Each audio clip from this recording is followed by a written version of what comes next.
It is truly tough to find stray pups in animal shelter because the Animal Foundation has not been taking them in over 3 weeks. Thank you for joining us at 11. I'm Brian Loftus. And I'm Denise Valdez. So now some of the other shelters are simply at capacity, and animal control doesn't know what to do with the stray dogs that they come and get every day.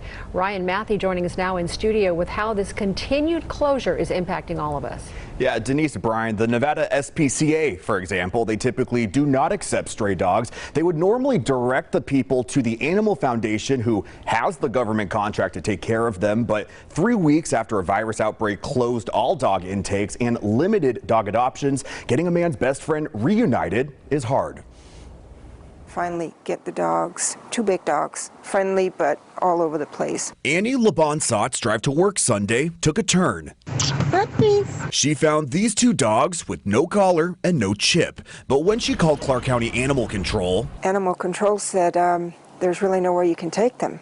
I said, what do you mean? Leave the dogs there, she says the operator told her. The county confirmed that is, quote, currently not responding to calls about stray dogs because of the pneumovirus outbreak at the Animal Foundation, which infected over 70 dogs and closed its dog intake on October 3rd. I'm like, well, I don't understand. This is what you're there for. What do I do? I'm a citizen. With no space at home and no luck at other rescues, her only option to board them at a nearby vet, she says. And with no medical records, it cost her over $200 to vaccinate and board them. We're getting over 50 calls a day. That's the best case scenario Nevada SPCA Executive Director Lori Heron can hope for right now.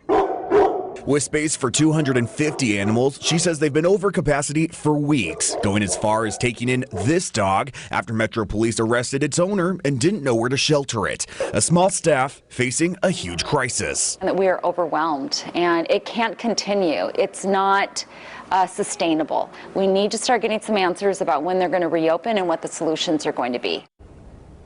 Now, a spokesperson for the Animal Foundation says that they are only accepting dogs in the last resort scenario. No word yet on when the full adoption and intakes will resume. The foundation also announced today that they will be fully closed on Monday, starting next week for staff training.